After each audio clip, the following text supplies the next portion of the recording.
Hi, boys and girls. It's time for Chapter 10, so let's get rolling. Breakfast Truce. I wonder who's going to have a truce, Patrick and Omri or the cowboy and the Indian? Let's see. He crept downstairs. The house was still asleep. He decided to cook for himself and his cowboy and his Indian. He was quite a good cook, but he'd mostly done sweet stuff before. However, any fool, he felt for sure, could fry an egg. Steaks, however, he wasn't so sure about that. But beans were no problem. Omri put butter into the frying pan on the stove, and the fat began to smoke. Omri broke an egg into it, or at least tried to, but the shell kind of, got in the pan. Oh well, not as easy as he thought. Leaving the mess to cook, shell and all, he got a tin of beans out of the cupboard and opened it up with no trouble. Then he got a saucepan and began pouring the beans inside. Some of them got into the egg pan and seemed to explode. The egg was beginning to curl and the pan was starting to smoke. Alarmed, he turned off the heat. The center of the egg was still not cooked, and the beans in the pan were quite cold. But the smell in the kitchen was beginning to worry him, and if it was worrying him, then that meant his mother was going to be in any second. He tipped the whole lot into one bowl, and he hacked a lopsided slice of bread on top. He tiptoed up the stairs again with all the food. Little Bear was standing outside his longhouse with hands on his hips waiting for him. "You bring food?" he asked in his usual bossy way. "Yes." "First, Little Bear want ride." "No," said Omri. "First you must eat while it's hot. I went to a lot of trouble to cook this for you." And Omri was starting to sound like his mother. Little Bear didn't know how to take this, so he burst into a rather forced laugh and pointed at him. "Omri cook, Omri woman," he teased. But Omri wasn't bothered. "All the best cooks are men," he retorted. "Come on, we're going to eat with Boone." "Who's Boone?" "You know who he is. He's the cowboy." The Indian's hands came off his hips and one of them reached for his knife. "Oh, knock it off, Little Bear. Have a truce for breakfast. Otherwise, you're not going to get any." Leaving him with that thought to chew over, Omri crossed over to the crate in which Boone was grooming his white horse with some cloth he'd found, clinging to a splinter. He'd taken off the little saddle, but the bridle was still on. "Boone, I've brought you something to eat," said Omri. "Yep. I thought I smelled something good," said Boone. "Let's get to it." "Climb on," Omri said as he put his hand down. "Aw, shucks, where am I going? Why can't you eat in my box where it's safe?" whined Boone. But he climbed up into Omri's hand anyways and sat grumpily with his back against his middle finger. "You're going to go eat with the Indian," said Omri. Boone leaped up suddenly, his hat nearly falling off. He grabbed a hold of the thumb to steady himself. "Heck no, I ain't! You just put me down, son, you hear? I ain't sharing my victuals with no lousy scalp-snaffing Injun, and that's my last word on it." It was, as it happened, his last word, just before being sat down within 6 inches of his enemy on a seed tray. They both bent their legs into crouches as if uncertain whether or not they should leap at each other and slit each other's throat or turn and flee. Omri hurriedly spooned up some eggs and some beans onto their plates, and he held it between them. "Smell that. Now you eat together or you don't get any at all, so make up your minds. You can start fighting again afterwards if you really want." He took a bit of clean paper and laid it like a tablecloth under the spoon.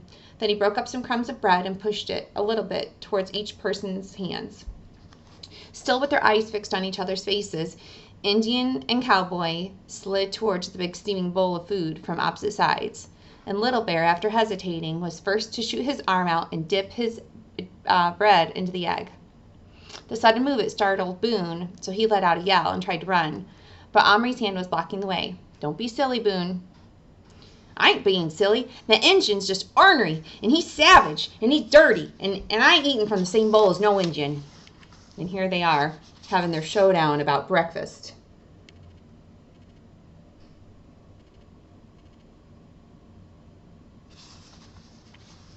"Boone," said Omri quietly, "Little Bear is no dirtier than you. You should see your face."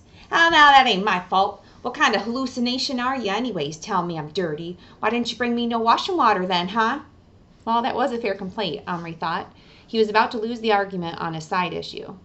You can have a washing plate after breakfast, but if you don't agree to eat with my Indian, I'm going to tell him your nickname." "Aw, now that ain't fair. That plumb ain't no ways fair," he muttered. But hunger was getting the better of him, so grumbling and swearing under his breath, he turned back and marched to his side of the spoon.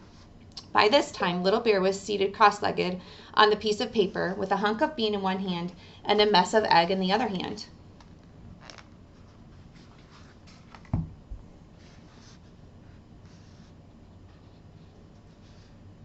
"Where's my coffee?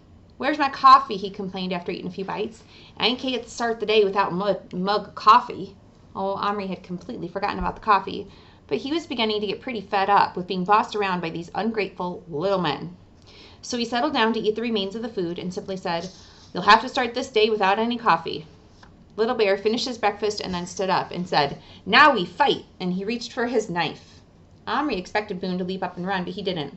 He just sat there munching bread and beans. "I ain't finished yet. I ain't ready to fight. I ain't gonna fight you till I'm plumb full of all my victuals, so you can just sit down and wait, you redskin." "Good for you, Boone. Take it easy. Little Bear, don't forget your promise." Little Bear scowled, but he sat down again. Boone ate and ate. It was hard not to suspect after a while that he was eating as slowly as possible, as if he was avoiding something. At last, he finally scraped the last bit of egg off the spoon, wiped his hands on the sides of his trousers, and stood up. Little Bear was on his feet instantly. Omri was ready to part them. "Look-a here, you Injun," said Boone. "If we're gonna fight fair. And probably ain't even a word in your language, but fair is how we need to fight. And I'm here to tell you, if we fight fair or we don't fight at all." "Little Bear fight fair, kill fair, scalp fair." "You ain't gonna scalp nobody, less'n you take it off with your teeth," said the cowboy. For answer, Little Bear raised his knife, which flashed in the morning light, and Omri was on his knees waiting for it. "Yeah, I see it. We ain't gonna have it much longer. Why ain't ya? 'Cause you ain't gonna. And I only got my gun, and my guns run plumb out of bullets, so ain't fair fight. All I got's my fists. Oh, one other thing. I got my man here, my Mr. Hallucination Man." He waved a hand at Omri without taking his eyes off Little Bear for a second. "And he know he don't want to see this here purty red scalp of mine hanging from no sneaking redskin's belt. So if you fight, it's gonna be fist to fist, face to face, man to man. Injun, do you hear me? No weapons, just us two. No weapons. Less maybe you're yeller." Now, yeller, that's when you say that somebody doesn't have the confidence to do it. And Boone stepped around the bowl of the spoon, threw his empty gun onto the ground, and put up his fist like a boxer. Little Bear was not impressed. He lowered his knife and stared at Boone. Whether Little Bear had completely understood the cowboy's strange speech was doubtful, but he couldn't mistake the gesture of throwing the gun away. As Boone began to dance around him with fists up, making little mock jabs toward his face, Little Bear was getting madder and madder. He made a sudden swipe at him with his knife, and Boone jumped back. "Oh, you naughty Injun. I see you'll have to, I'm going to have to stick my hallucination onto you." For Omri didn't have anything to do with it. Little Bear got the message. Throwing the knife down in a hurry, he hurled himself towards Boone. And what followed was not really a fist fight or a wrestling match or anything so well organized. It was just a no-holds-barred two-men war, rolling on the ground, pummeling, kicking, butting each other with their heads. At one point, Omri thought he saw Boone trying to take a bite out of Little Bear. Maybe he succeeded because Little Bear suddenly let go, and Boone rolled away swiftly down a slope and onto his legs. And then he plowed into him like a panther, right back onto the Indian again, feet first. Little Bear let out a noise. Oof! He caught Boone by both ankles and heaved him off. Little Bear picked up a clod of compost and flung it after him, catching him full in the face. Ooh. Little Bear got up and ran at him, holding both fists together and swinging them as if he had swung that battle axe. They caught the cowboy with a heavy whack on the ear and sent him flying over to one side. As the cowboy flew, he caught Little Bear, though, with a blow in the chest with one boot, and then they were both on the ground. The next moment, each of them found himself pinned down by a giant finger. "All right, boys, that's enough. It's a draw. Now time to get cleaned up for school." And that's the end of Chapter 10.